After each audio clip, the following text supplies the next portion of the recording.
te suñu ñëw bi fii li ñu indi fii ci Keñoota Pël ñoo ngi fii ci kër Jong Wuro bi ak waa Keñoota xale yu jigéen ñi ak mag ñi ak ndaw ñi ak jigéen ñu mag ñi li ñu fi indi nag tey mooy synergie bu mag la mooy jigéenu comité JET le comité JET ak comité consultatif bu Tambacounda ak Kolda ak Vélingara ak Ziguinchor ñoo def benn synergie bu mag ñu jóg àndandoo activité bii ñuy def tey ñu ngi koy def Tambacounda ñu ngi koy def Kolda ak Vélingara ba Ziguinchor ñoom ñu àndandoo ñun ñëpp ñu bokk ñu àndandoo ñu bëgg fi jële li nga xam ne si moo fi nekk mooy l'âge bi nga xam ne si âge bi nga xam ne si moom la jigéen doon am muy âge 12 ans 13 ans 14 ans ba 15 ans ñu di la si may borom kër ñu bëgg koo yóbbu ba 18 ans ci loolu lañ nekkoon tey di ko discuter teew ñun ak waa Keñoota di laaj lan moo ci seen xalaat lan lañ ci war a wàññi ak wala lan lañ ci war a yokk ba âge bi ñu mën koo indi ba 18 ans ndax boo gisee xale bu jigéen bi tey am 16 ans ñu maye ko mën nañ koo maye à l'âge de 14 ans boo ko mayee à l'âge de 14 ans tey fekk cër yi matagul loolu tam ay difficultés yu mag la ci xale bu jigéen mais bu fekkente ni bàyyi nga ba 18 ans nga maye ko loolu jàngam dina fekk mu sori te dina fekk ay cëram mag boobu temps dina ko mën a gérer loolu moo ñu fi indi woon tey ñu waxtaan ak jigéen ñi macha allah participer nañu bu baax a baax a baax a baax te wax nañ ñu aussi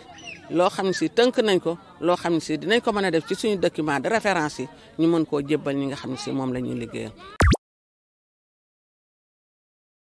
ɓe noddi men ɗo réunion yomin ar min moɓodira min yewta fi sukaɓe rewɓe e sukaɓe worɓe ɓe wi sukaɓe rewɓe ɓe wonɓe e janggude neneɓe ɓe ko wattu hombo faala ɓe ƴette siko sago amen sukaɓe rewɓe ɓe wona e duuɓi 17 siɓe yaaha e dewgal maɓɓe hara siɓe hewti e dewgal maɓɓe ɓe wawa jogade mawɓe maɓɓe e dewgal maɓɓe ngal sukaɓe worɓe ɓe komin faala soɓe faala ƴettude debbo ko siɓe heeɓi duuɓi 17 ko ɗum men moɓodiri ɗo hande yewtere muɗum ɓerɓe heɓali arde ɓen kala kamen rendi so Allah jaɓi men haalanayɓe mo ɓe danko suka muɗum ɓe yewta ɓiɗɗo mum debbo yo wakkilo ka jande makko ha wattu dewgal makko hewta ko ɗum men haalantaɓe si Allah jaɓi sukaɓe rewɓe siɓe jaɓi men e neneɓe komin haalata ko ɗum majjay siɓe jaɓi men ɗoftade sago amen on siɓe jaɓi ɓe dankoto haala jinnaɓe maɓɓe si nena maɓɓe wi yoɓe accu ɓe acca si bam maɓɓe wi yoɓe acca ɓe toppito jande maɓɓe ha ɓe heɓa duuɓi 17 ɓe yaaha e dewgal maɓɓe ko ɗum men faala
no woodi peut-être sariyaji ko andantama yaada e menen faale amen ɗen kono min suɓike ɗiɗi e hen komin wullitoto pour que Sénégal daarita ɗum ɗon goton ko article 111 code de la famille article 111 code de la famille wi suka gorko pour okkamo debbo il faut ko heɓa duuɓi 17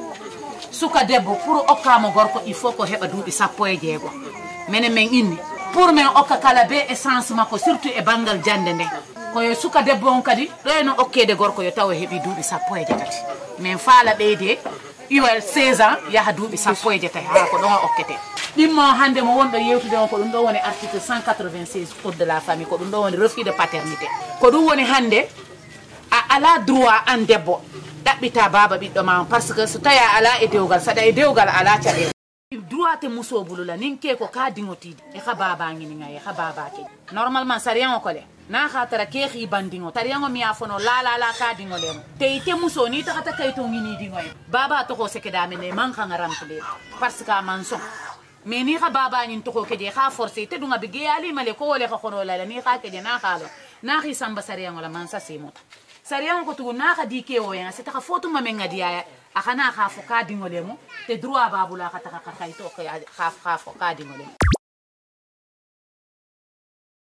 mila arnoɗo hande tenkoto pour participer à activité association Zernaɓe bon activité momin tawa on franchement min janggi ko heewi mum janggugol ngol ko heewi mum no woodi hande toɓɓe waɗade e fi banggal rewɓe ɓe e rewɓe ɓen toɓɓe ɓen waɗama hiɓe jogui te toɓɓe ɗen no jogui caɗele trop e rewɓe ɓe joni min arno yewtudugal e maɓɓe par exemple toɓɓe ɗen ko ɗum ko article 196 koɓe innata refus de paternité ko no woodi debbo hande o ala hande droit ɗaɓɓutugol ko aba ɓiɗɗo makko ɗum ɗo min arno hande yewtudugal e maɓɓe waɗugol sensibiliser rewɓe ɓe jonna ko honnuni miijo maɓɓe par rapport e ça min ari ɓe jonni miijo maɓɓe on ɓe jonni mo kala jonni dal hakkille maɓɓe ne hande siko sago amen ensemble en tant que homme champion minen kadi jema on wakkille to état on kañum kadi dartana men o article moɓe wanno par ce que article o no muusi gorko ka jogui responsabilité yagol e ɓiɗɗo debbo ha heɓinamo franchement ko on responsabilité o foti jogade ha debbo tato wiya obligatoirement so naɓimo laama o wiyama ko an woni baba ɓiɗɗo ammo laamu ngun kadi foti wallitade debbo on ha o wiyama obligatoirement ɓay tun ka waɗimo ɗum ɗo debbo no jogui obligatoirement ɗaɓɓutugol wiya carrément a foti jaɓude ko waɗuɗa e hoore ɗan ko o ƴetta yettore makko nde. Le motif de notre déplacement à Tenkotondine, c'est une activité de sensibilisation qu'on mène en synergie avec l'axe sud-sud-est. Quand je dis l'axe sud-sud-est, c'est le CCF de Tambacounda,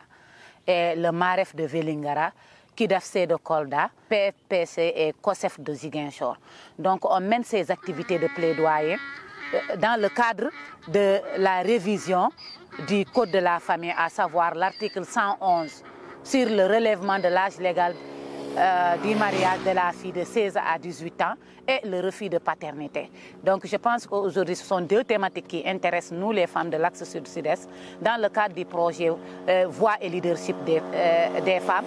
On a des activités de plaidoyer qu'on doit faire et c'est dans ce sens qu'on est venu aujourd'hui au niveau de Tenkoto pour sensibiliser les communautés sur ces deux articles, demander leur point de vue par rapport à ces deux articles. Les difficultés majeures par rapport à l'article 196, il y a d'abord la violation des droits de l'enfant. Parce que l'enfant a droit à avoir une famille. Quand on parle de famille, les premiers d'abord, c'est les parents de l'enfant. Si l'enfant n'est pas reconnu par son père, il manque d'abord d'affection paternelle, mais aussi il y a des conséquences à long terme psychologiquement. Ensuite, il y a une stigmatisation de la population. Et aujourd'hui, les difficultés que la femme peut rencontrer dans l'avenir. La prise en charge d'abord de la grossesse. De la grossesse à l'accouchement, c'est des frais. Aujourd'hui, la grossesse, c'est des coûts. Donc ça, c'est des contraintes. La fille à long terme peut ne pas se marier. Ou bien si elle se marie, souvent elle est discriminée par la population, elle est mal vue par la population, elle est toujours à l'écart parce que c'est la honte. Donc je pense qu'aujourd'hui, c'est une chose qu'on doit revoir ensemble. Toutes les organisations féminines, toutes les femmes de la région de Kédougou, les autorités, les hommes champions, doivent accompagner les femmes pour revoir cet article-là, à savoir l'article 196. Nous avons une satisfaction parce que par rapport aux recommandations qui ont été faites par les femmes, les participants sont prêts, elles sont engagées à mener le combat ensemble, à se donner la main pour qu'on puisse vraiment faire des actions de plaidoyer pour que ces lois-là soient revues. Donc je pense que c'est satisfaisant dans l'ensemble. Il y a une bonne mobilisation et il y a une meilleure compréhension des participants parce que tout au début de l'activité, il y avait une méconnaissance de la loi sur l'article 196 et l'article 111. Je pense qu'à la fin, les femmes ont eu quand même à participer activement et elles sont vraiment prêtes à mener ensemble le combat.